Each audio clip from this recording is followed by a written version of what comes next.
Hi everyone, my name is Jennifer and welcome to Best Kept Plans. Today we're going to be doing a budget with me for the paycheck that I will be receiving on September 2nd, 2021 using the Budget by Paycheck Workbook from the Budget Mom.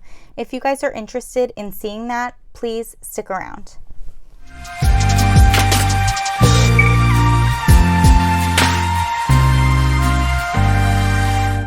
I wanted to start this Paychecks budget with me by looking at the September monthly view in my Budget by Paycheck workbook because the month of September is definitely a little bit different for me.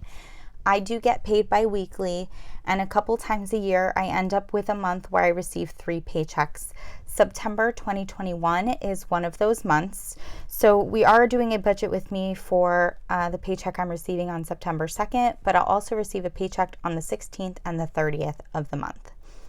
Because I'm receiving an additional paycheck this month, it allows me to kind of manipulate the bills that I'm paying with each paycheck and gives me a little bit more money that I can put towards savings. Sorry about that cut there.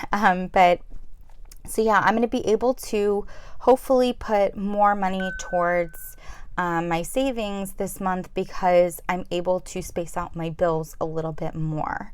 As you can see, the bills that are in purple, I'm going to be paying with this paycheck that I'm receiving on September 2nd.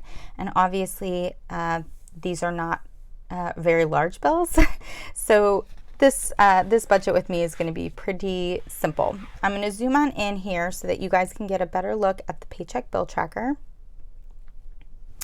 And I'm actually realizing now as I look at this that there's already an error here. So of course, this is the paycheck bill tracker for the paycheck I'm receiving on September 2nd, 2021. I always start in the income section and I like to round down with regards to my income. I'd rather round down than round up. I don't round down by much, only about $5 or so. So I always budget my income to be $2,935. For the bills section, Spotify and Hulu were the only bills I was going to be paying with this paycheck, but I actually decided to go ahead and pay for Hulu annually because it's going to save me some money. And so I did do that last week, I think. And so I'm not going to be charged this $7 for Hulu on the 10th of September.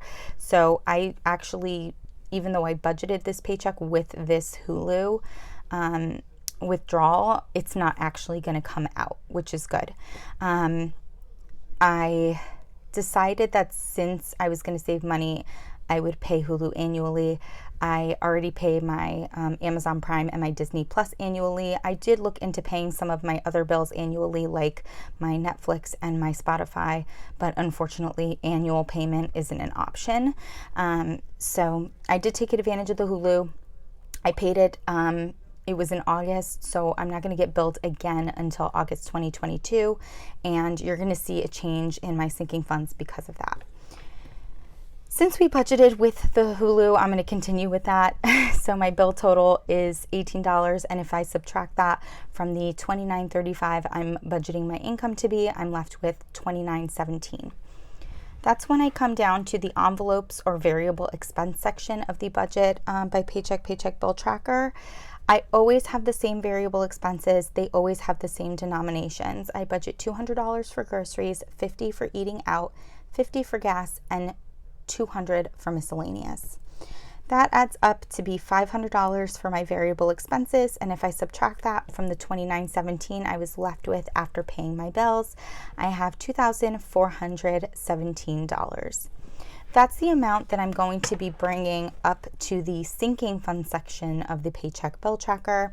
These are the sinking funds that I started saving for in August. They are 2022 sinking funds. I have already finished saving for my 2021 sinking funds.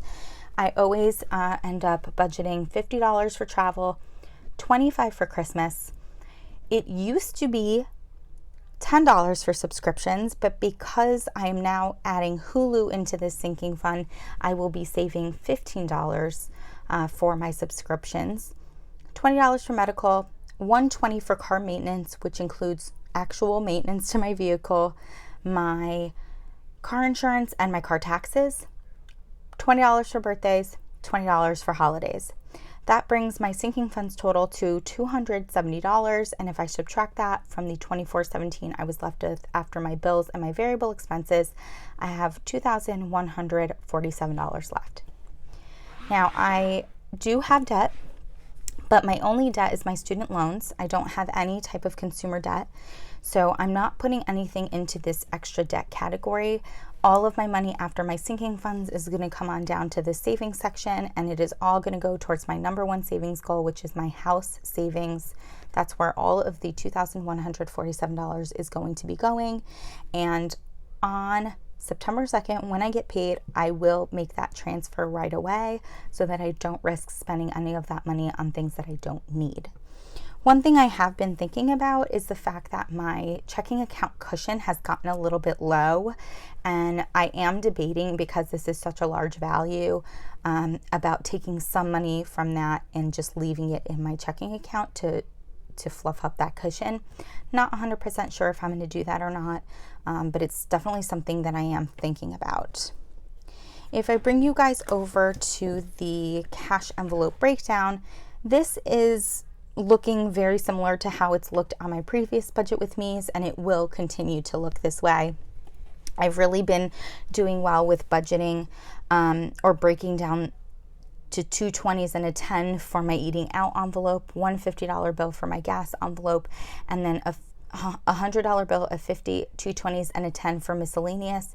That isn't my preferred breakdown for miscellaneous, but I have been needing that because of the 2021 savings challenges from the Budget Mom and me needing to pull out certain denominations from my miscellaneous envelope to put aside for those savings challenges.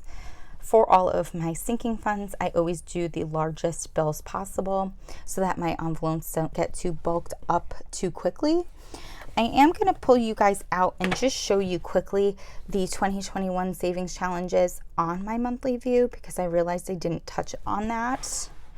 Let's see, I'll zoom out just a tiny bit more here. Okay, so if I show you guys that monthly view again and we focus over here on Monday, you guys will see that I do have different savings goals listed here, and this is what I pull out of my cash envelopes for my 2021 savings challenges. A lot of times I will pull out multiple weeks from one paycheck.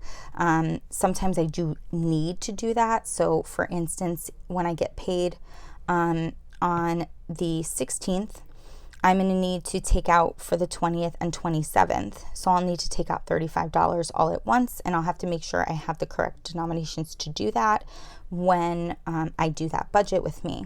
Now that I'm looking at this, I don't know that I have the right denominations. I thought I checked, but for this paycheck that I'm budgeting for right now on the 2nd, I need to pull out for the 6th and the 13th. 25 plus 15. So that's $40. Oh yeah, no, I do. I don't have fives, but because I'm taking out for 2 weeks at once, I don't need fives. It just totals $40, and I do put two 20s in that miscellaneous envelope, as you guys can see right over here. I'm not sure how clear that is, but so I did. I knew I looked at that, but it will definitely make a difference in how I budget that miscellaneous, or I break down that miscellaneous category for the paycheck I receive on the 16th. So be on the lookout for that with my next budget with me.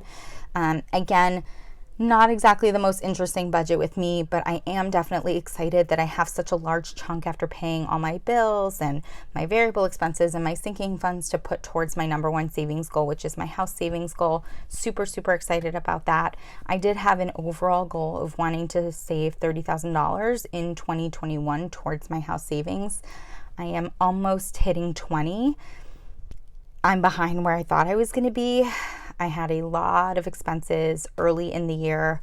My dog got very, very sick in March, and unfortunately ended up needing to be put to sleep. And you know, we spent a lot of money on hospitalizing my dog multiple times, and I wouldn't change that for the world. I do have a lot of peace in knowing that everything that what could have been done for my dog was done for my dog, but it certainly did take it caused me to be a little bit behind what I was planning on being for my savings goals.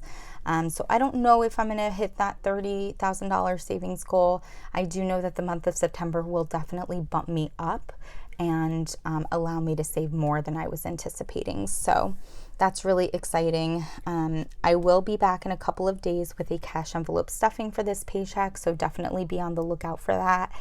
If you guys have any questions or comments, please do not hesitate to put them down below. And as always, everyone, please be safe. Bye-bye.